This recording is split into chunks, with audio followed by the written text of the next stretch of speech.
Hello everyone. Today we'll start the second part of your chapter, The Making of a Scientist. Because its first part beta we have already covered in our previous videos. So today we'll start the remaining part or second part of this chapter, The Making of a Scientist. So further any delay, let's get started. सो बेटा जो वो last part था हमारा first part, उसमें हमने पढ़ा था कि जब उसकी माँ when his mother gave him a book name the travel of monarch, so this book has been a turning point in his life and introduced him to the world of science. कि जब उसकी माँ ने उसे जो book ला कर दी तो वो बुक उसकी लाइफ का एक टर्निंग पॉइंट बनी। कैसे वो आगे बढ़ा, क्या क्या उसने अपनी लाइफ के अंदर किया, तो वो अब हम इसके नेक्स्ट पार्ट में पढ़ेंगे जो है इसका second part. So let's start बेटा। The butterfly collecting season around Reading last 6 weeks in late summer. If you are going to chase them one by one, you won't catch very many. So यहाँ पे बताया गया है कि जो reading जो reason है, जो इलाका है जहाँ रिचर्ड एब्राइट रहा करते थे, तो उसके आसपास का जो इलाका है वहाँ पर अगर हम बटरफ्लाइज को कलेक्ट करने की बात करें तो ये वहाँ पर इसके लिए जो सबसे हम मानकर चले कि सबसे जो अच्छा टाइम होता था वो होता था गर्मियों के लास्ट में, जो 6 weeks का टाइम होता है वो।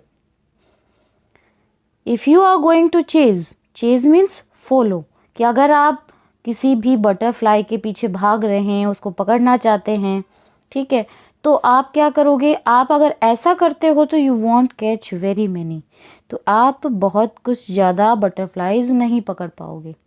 एक एक चीज़ को कलेक्ट करते हैं तो उसमें टाइम लगता है, एक एक चीज़ को पकड़ने के लिए भागेंगे तो हम ज़्यादा चीज़ें नहीं पकड़ पाएंगे, ठीक है।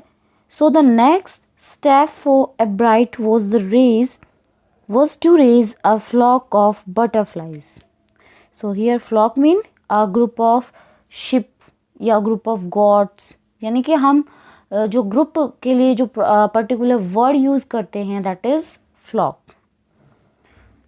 तो यहाँ पे बताया गया है कि जो नेक्स्ट स्टेप था एब्राइट का वो क्या था, कि वो क्या करेगा, वो ग्रुप प्रिपेयर करेगा बटरफ्लाइज का। अब वो एक एक ना पकड़ के उन्हें उनका एक प्रॉपर ग्रुप तैयार करेगा।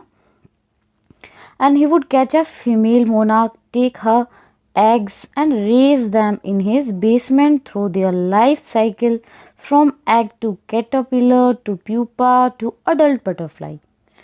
और अब उसने क्या, ये स्टेप उसका क्या है कि भाई वो एक फीमेल मोनार्क है उसको पकड़ेगा, बटरफ्लाई को, उसके एग्स लेगा, उसको कलेक्ट करेगा, फिर उन्हें उसके बेसमेंट के अंदर, जो उसका बेसमेंट था उसके अंदर ही उसकी जो लाइफ साइकिल है, कैसे कैसे वो बड़ा होता है, कैसे वो एग से कैटरपिलर से प्यूपा और प्यूपा से कैसे अडल्ट बटरफ्लाई तक का जो उसका प्रोसेस है, उसका टाइम पीरियड है वो कैसे होता है, तो ये सारी चीज़ें ऑब्जर्व करेगा वो। और ये सारी चीज़ें कहाँ होंगी, उसकी बेसमेंट में, okay. Then he would take the butterflies wings and let them go. उसके बाद क्या काम होगा उसका कि भाई ये जब वो एग से कैटरपिलर से प्यूपा से अडल्ट बटरफ्लाई बन जाती है, तो फिर वो जो बटरफ्लाइज हैं उनके विंग्स के ऊपर टैग्स लगाने का काम करेगा एंड लेट देम गो, और फिर उन्हें वो जाने देगा, उन्हें उड़ने देगा। For several years his basement was home to thousands of monarchs in different stages of development. कि काफ़ी सालों तक जो उसका बेसमेंट था वो उन 1000 मोनार्क्स बटरफ्लाइज का एक घर बनकर रह गया था, एक घर बन गया था जिसके अंदर उसने उनके डेवलपमेंट के डिफरेंट स्टेजेस को ऑब्जर्व किया था। कि कैसे कैसे एग से उनका जो है वो अडल्ट बटरफ्लाई तक कैसे पहुंच रही है, कैसे कैसे वो उनका जो लाइफ साइकिल चलता है। तो ये सारी चीज़ें जो उनके डेवलपमेंट के जो डिफरेंट डिफरेंट स्टेजेस थे, इनको उसने कहाँ ऑब्जर्व किया, अपने बेसमेंट में। और वो बेसमेंट उन बटरफ्लाइज के लिए, उन 1000 बटरफ्लाइज के लिए एक प्रॉपर प्लेस बन गया था, एक उनका घर बन गया था। Eventually, I begin to lose interest in tagging butterflies. It's tedious and there is not much feedback. A bright said in all the time I did it, and he laughed. Only 2 butterflies I had tagged were recaptured, and they were not more than 75 miles from where I lived.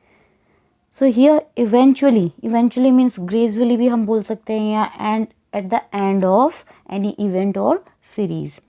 Okay so यहाँ पे वो बताता है कि धीरे धीरे जो Richard Ebright जी थे, उनका जो इंटरेस्ट था बटरफ्लाइज पर लेबल लगाने वाला, टैग्स लगाने वाला, तो उसके अंदर उनका इंटरेस्ट कम होने लग गया। And it's tedious, so here tedious means too long या फिर टू स्लो और डल। ये जो वर्क था उनका, ये उनका वर्क बहुत ही ज़्यादा हम मानकर चल सकते हैं बहुत ही ज़्यादा बोरिंग था, उसे करके वो बहुत ज़्यादा बोर फील करते थे। And there is not much feedback, और ये काम करके उन्हें कोई प्रॉपर फीडबैक भी नहीं मिल रहा था। So Ebright said in all the time I did it. अब एब्राइट जी कहते हैं कि उन्होंने वो सारी चीज़ें की, वो सारा काम उन्होंने इस टाइम किया। But he laughed and only 2 butterflies I had tagged were recaptured.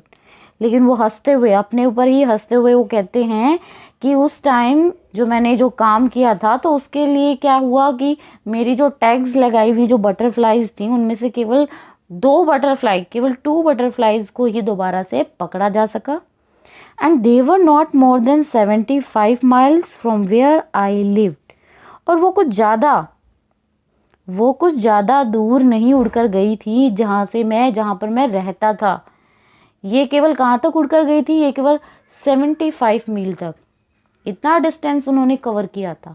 यानी कुछ ज़्यादा दूर उड़कर वो नहीं गई थी, कोई अच्छा सा फीडबैक उन्हें नहीं मिल रहा था, तो इसी कारण से उनका इस काम में इंटरेस्ट कम हो गया था। Then in 7th grade, he got a hint of what real science is when he entered a county science fair and lost. उसके बाद जब वो 7th ग्रेड के अंदर थे, 7th ग्रेड में जब वो थे, तो उन्हें इस बात का एक हिंट मिला, उन्हें ये रियलाइज़ हुआ कि वास्तव में जो रियल साइंस है वो क्या है। कब? जब वो county here means an area, county here means an area in some countries that has its own government, that is called county. कि जब वो उधर काउंटी साइंस फेयर के अंदर जब वो गए और वहाँ पर हार गए, कि उन्होंने अपनी जो है अपना पार्टिसिपेशन वहाँ किया था, पार्टिसिपेट वो कर रहे थे, लेकिन उनको क्या मिला, उन्हें हार मिली, वो वहाँ पर हार गए। तो तब उनको ये रियलाइज़ हुआ कि एक्चुअल में साइंस होती क्या है, साइंस क्या है। It was really a sad feeling to sit there and not get anything while everybody else had won something. Richard Ebright ji कहते हैं कि वहाँ पर बैठे रहना मेरे लिए सबसे ज़्यादा सैड एक्सपीरियंस था। कैसे? क्योंकि मैं वहाँ पर खाली बैठा था, कुछ भी जीत नहीं पाया था, जबकि वहाँ पर आने वाले हर एक व्यक्ति ने, हर एक ने वहाँ पर कुछ ना कुछ ज़रूर जीता था। तो आप एक ऐसे सिचुएशन में फंस जाते हैं, आपने अपना 100% दिया है, आपने बहुत हार्ड वर्क किया है, लेकिन बजाय आपको कुछ नहीं मिलता है, और आप ये देखते हैं कि इन्होंने मेरे से कम हार्ड वर्क किया है, इतनी अच्छी इनकी प्रेजेंटेशन भी नहीं थी, लेकिन फिर भी इन्हें कुछ ना कुछ मिल रहा है। तो वो उस टाइम जो आप फील करते हो, तो वो बहुत ही ज़्यादा सैड मोमेंट होता है। एब्राइट said his entry was slides of frog tissues which he showed under a microscope. एब्राइट कहते हैं कि उनकी जो एंट्री थी वो कैसे थी कि भी उन्होंने फ्रॉग के टिश्यूज़ की स्लाइड्स दिखाई थी। कहाँ? उन्होंने माइक्रोस्कोप के नीचे उनकी स्लाइड्स को दिखाया था। Okay, he realized the winners he had tried to do real experiments, not simply make a neat display. अब उसको ये रियलाइज़ हो गया था, उसे अच्छे से ये पता चल गया था कि जो विनर्स थे उन्होंने क्या किया था, उन्होंने रियल एक्सपेरिमेंट करने की कोशिश की थी, रियल एक्सपेरिमेंट्स किए थे, ना कि ये कि भी हम जो भी डिस्प्ले करना चाहते हैं उसको हम अच्छे से हम कह सकते हैं कि नीटली हम प्रेजेंट करें, हम साफ़ सुथरे ढंग से उसको प्रेजेंट करें। साफ़ सुथरे ढंग से प्रेजेंट तो करना ही करना है, लेकिन हमारे जो एक्सपेरिमेंट्स होते हैं वो कैसे होने चाहिए, वो रियल होने चाहिए। तो ये बात उसको रियलाइज़ हो गई थी। So already the competitive spirit that drives Richard Albright was appearing, and this is the most important line कि रिचर्ड अब्राइट के अंदर जो कंपटीशन की जो स्पिरिट थी, जो भावना थी, उसने क्या करके रखा, रिचर्ड अब्राइट को आगे मोटिवेट करके रखा, जो उसे पहले से ही नज़र आने लग गई थी। I knew that for the next year's fair I would have to do a real experiment. अब रिचर्ड अब्राइट जी को ये अच्छे से रियलाइज़ हो गया था, उन्हें अच्छे से पता चल गया था कि जो अगले साल जो फेयर होने वाला है, साइंस फेयर होने वाला है, उसके अंदर मुझे क्या करना होगा, मुझे कोई ना कोई रियल एक्सपेरिमेंट ही करना होगा। So he said, the subject I knew most about was the insect work I had been doing in the past several years. तो जो टॉपिक, जो सब्जेक्ट के बारे में वो सबसे ज़्यादा जानता था वो था इंसेक्ट वर्क, जो कि वो बहुत हम मानकर चले तो पीछे जो जितने भी ईयर्स गए थे उनमें वो यही काम करता था। तो इस बात का, इस चीज़ का, इस टॉपिक का उसे बहुत ही ज़्यादा एक्सपीरियंस था। So he wrote to Dr. Urquhart for ideas, and back came a stack of suggestions for experiments. So here stack means a large number of. Okay, stack means a large number of something. तो इसके लिए उसने क्या किया कि भी वो real experiment करना चाहता है, तो उसने डॉक्टर यूकहार्ट जो हैं उनको लेटर लिखा, उनसे उनके सजेशंस मांगे, और रिप्लाई में उनको बहुत ही ज़्यादा ढेरों सजेशंस मिले उनके एक्सपेरिमेंट के लिए। Those kept Albright busy all through high school and led to prize projects in county and international science fairs. और इन रियल एक्सपेरिमेंट्स ने क्या किया, इसने अब्राइट को उसके हाई स्कूल के दौरान उसको बिज़ी रखा, और जो काउंटी यानी उस रीजन के और जो इंटरनेशनल जो साइंस फेयर्स थे उनके अंदर जो प्राइज़ प्रोजेक्ट्स थे उसके लिए उसको क्या किया, प्रॉपर गाइड किया। For his 8th grade project, Albright tried to find the cause of a viral disease that kills nearly all monarch caterpillars every few years. कि जब 8th ग्रेड में थे अब्राइट, तो जो उनका प्रोजेक्ट वर्क था वो किसके ऊपर था कि अब्राइट ने कॉज ढूंढने का, रीज़न ढूंढने का काम किया वायरल डिजीज़ का, कि जिससे कि पिछले कुछ सालों से जो मोनार्क कैटरपिलर जो मर रहे थे उनका रीज़न क्या था। So Ebright thought that the disease might be carried by a beetle. Ebright ji ने ये पता लगाया कि ये जो जितने भी मोनार्क बटरफ्लाइज के जो कैटरपिलर्स हैं जो हर साल मर रहे हैं पिछले कुछ साल से, तो शायद ये जो बीमारी है ये किसके द्वारा जो है फैलाई जा रही है, ये कैरिड बाय मीन्स फैलाई जा रही है ये बीटल्स के द्वारा। He tried raising caterpillars in the presence of beetles. तो अब उन्होंने क्या किया, क्या एक्सपेरिमेंट शुरू किया कि उन्होंने बीटल्स की प्रेजेंस में ही जो कैटरपिलर्स थे उनको पालने का, उनको बड़ा करने की कोशिश की। I did not get any real results, he said. Richard Ebright ji कहते हैं कि जब मैंने ऐसा करने की कोशिश की तो मुझे कोई रियल रिजल्ट इसके हासिल नहीं हुए। But I went ahead and showed that I had tried the experiment and this time I won. उसने कहा कि मैंने हार नहीं मानी, मैं आगे बढ़ता रहा और मैंने दिखा दिया कि जो मैं एक्सपेरिमेंट करने की कोशिश मैंने की थी तो वो इस टाइम प्रूव हो गई और इस टाइम मैं जीत गया. The next year, his science fair project was testing the theory that viceroy butterflies copy monarchs. कि अगले साल जो साइंस फेयर के अंदर जो उसका प्रोजेक्ट वर्क था वो ये टेस्ट करना था, इस थ्योरी को टेस्ट करना था कि जो वाइसराय जो बटरफ्लाइज होती हैं वो किसकी कॉपी करती हैं, वो मोनार्क बटरफ्लाइज की कॉपी करती हैं. The theory was that the viceroy look like monarchs because don't taste good to birds. और जो थ्योरी थी वो क्या थी कि जो वॉइसराय जो बटरफ्लाइज है वो दिखने में तो मोनार्क बटरफ्लाइज की जैसे ही लगती हैं, लेकिन उनका जो टेस्ट होता है वो बर्ड्स को अच्छा नहीं लगता है. ठीक है. Viceroys on the other hand do taste good to birds, so the more they look like monarchs the less likely they are to become a bird's dinner.